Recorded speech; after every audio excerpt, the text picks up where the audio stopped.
Ah, crap. I gotta do Mega Man X7. No.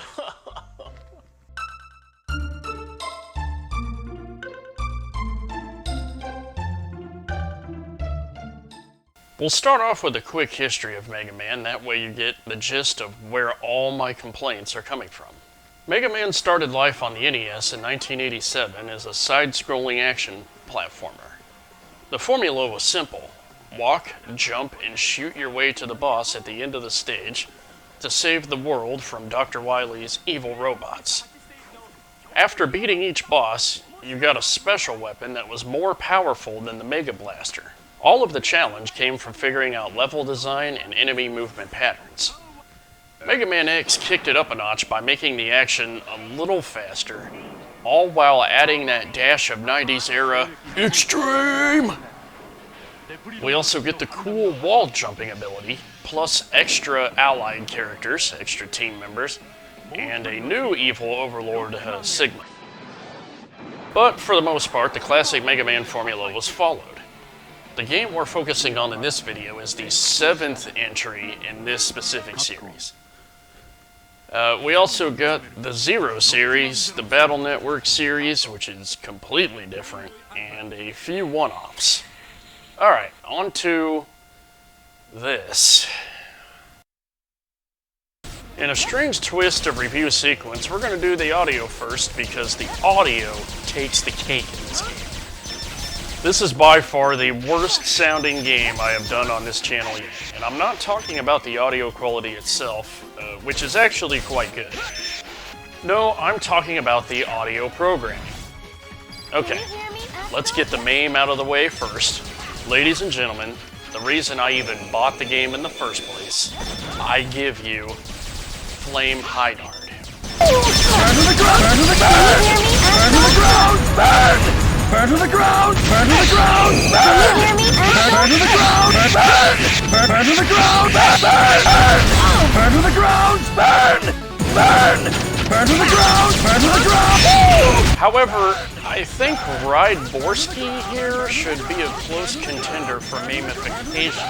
You punk! You punk! You punk! You punk! You punk! You punk! You punk! You punk! You punk! You punk! On to the voice acting. It's trash. X sounds like he's just about to go through puberty. Why must Reploids fight one another? I've had enough violence. Zero is your typical gruff anti-hero, even though he doesn't need to be, I guess. I can't believe I'm back here again. What the heck has happened? They really made a mess. Oh my god. Why am I even in this game? Just to suffer? And Axel, well, don't get me started on Axel. Red alert. You mean that gang of wannabe vigilantes? Do you realize how much damage your internal bickering has caused? I apologize for that, but I had to leave. As for what happened as a result, that's the way it goes. Also worth noting is Axel's voice actor had to do a voice an enemy too. So, there's that.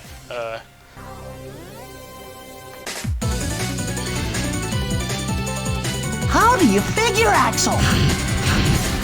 Who'd have thought I'd turn out stronger than you? Wait a minute, that's the same BA! I'm not the kid you used to know. Okay. But you're acting like a kid right now. Don't call me a kid. I ain't that no more. If you keep misbehaving, you won't get your snack. Some of these enemies, man, they... What else can I say? Around and around! Welcome to my silly, silly stage. Here goes nothing, yeah! Oh, God.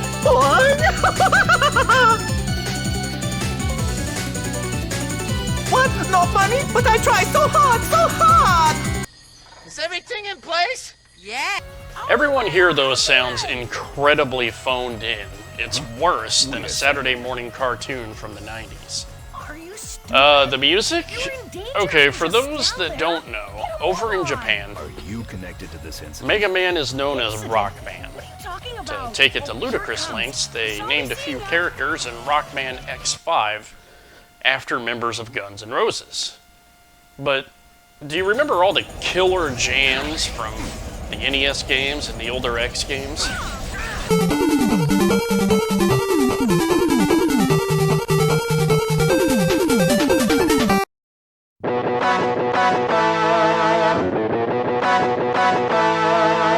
Well, they kind of pulled a Konami here and dropped a ton of that speed techno that the Japanese were very into during the mid-2000s into this game. Let me ask you something. Does this rock?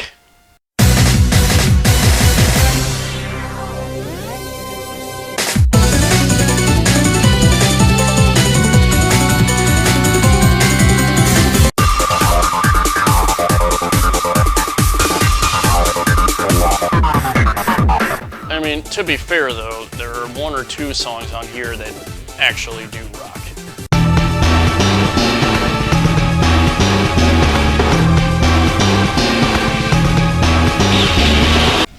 And the sound effects were great. Lasers were lasery, and explosions were explosiony, so on and so forth. Onward to the graphics. The character models here are kind of interesting, I guess. They all appear flatter than you think they would in a 3D game. Some texture on the characters themselves would have gone a long way. As they are now, it's just a big collection of solid chunks of color. But I am going to hashtag blame it on the cell shading. Because, well, I guess they had to harken back to the days of yore while also doing this new 3D thing. Anyway, 3D models are actually on point, simple yet effective. These cutscenes do look good, but I find that the cutscenes themselves break the flow of the game. I would have preferred Expo be delivered through either dialogue or actually playing the Expo proper.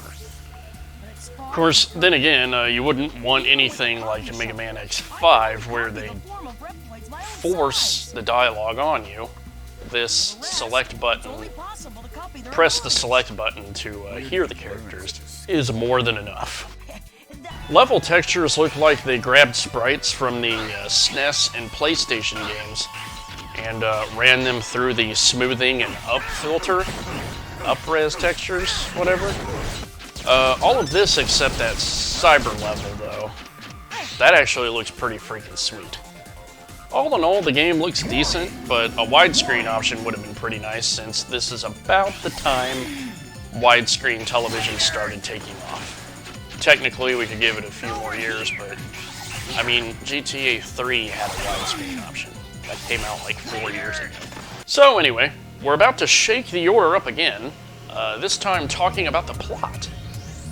The Red Alert Syndicate is out to spread evil all over the current dystopian world.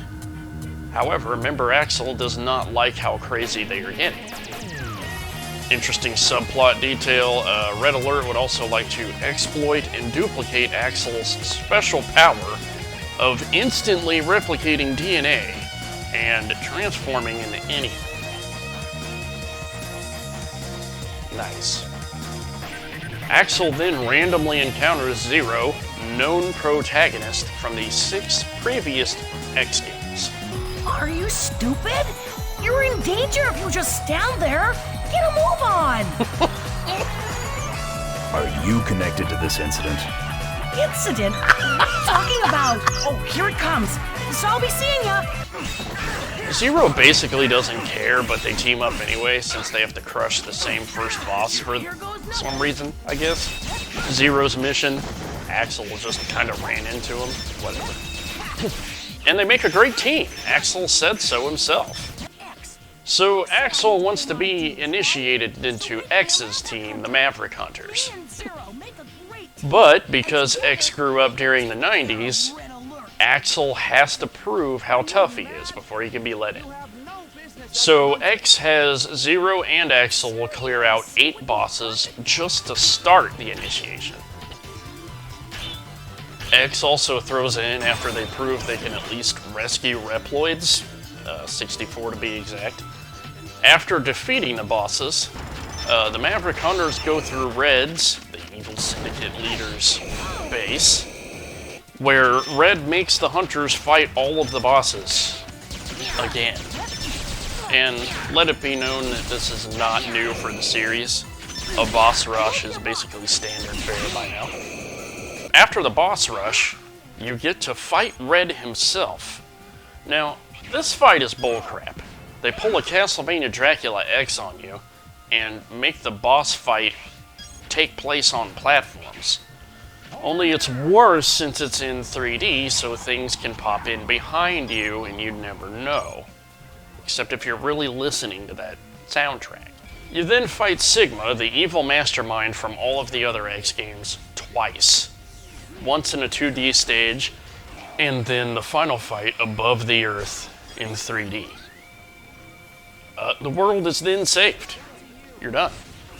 A pretty simple plot, but I'm not complaining about this since the plot in Mega Man games has always just kind of been there to tie all the levels together. Plot really has never been all that important. Now, I saved the gameplay for last because that's where all the juicy stuff is on my watch time. Anyway, gameplay big shenanigans. First of all, the big 3D elephant in the room. Now, this isn't even the first 3D Mega Man game. That honor belongs to Mega Man Battle and Chase. But that's a racing game! The first actual 3D Mega Man game was Mega Man Legends for the PlayStation. It came out in 1997 and was better. Legends didn't have to be a Mega Man game proper. They could stray away from conventional Mega Man design. The X team, though, felt like the core feeling of Mega Man must be retained in this transition from 2D to 3D. But that has problems. The chief problem of which being depth perception. It's easy to see what jumps need to be made on a side-scroller, but man, when it's time to go overhead, oh. The other thing about this 3D implementation is the camera. If you thought the bosses were hard, nah man, the final boss is the camera. You're fighting that boss through the entirety of the game. Sometimes when you're in a 3D stage, the camera is locked. Why? But when it's unlocked, the controls are very unconventional. You press L1 to move the camera clockwise, and R1 to move the camera counterclockwise. No vertical movement control is allowed. Again, why?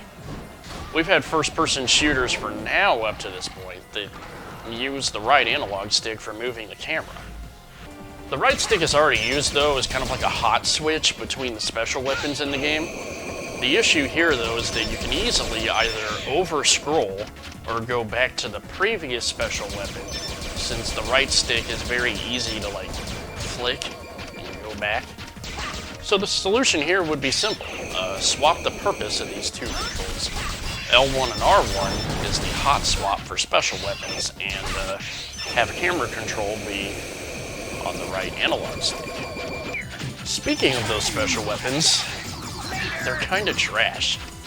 Yes, each Maverick has a weakness like all the other games, but none of that matters as you start to upgrade your base weapon. The weakness doesn't offer that big of a percentage boost. I did wind up using a few special weapons, but it's kinda like ActRaiser. I saw when some bosses would stop in one place, so I would spin up that tornado weapon for good stationary damage. You don't use the special weapons for the weakness, you employ the different properties of the weapon to your advantage. And also another thing worth noting, things don't stack here, so you can't do double damage with your blaster and a special weapon, which is kind of whack. But I think that's a Mega Man thing. So, anyway. They also did your boy X dirty on this game. They introduced him way too late. By the time you get to play as X, he feels weak compared to the other two. They kind of made up for this by reusing the armor power-up mechanic, where you run into the capsules in the stage, and he picks up better armor and stuff. So he levels faster than the other two, as well as them keeping the charge shot. I was going to complain if they got rid of that. It's just not X without the charge shot. There is one positive thing I gotta say though. I really like the team mechanic. You're basically given double the lives if you play it right. Not to mention, Zero has his good spots. It's really great that they reused the team mechanic for X8. So, well, that right there is Mega Man X7. Hope I didn't sound too close to Pro Jared for you guys. Apologize if I did. Mega Man X7.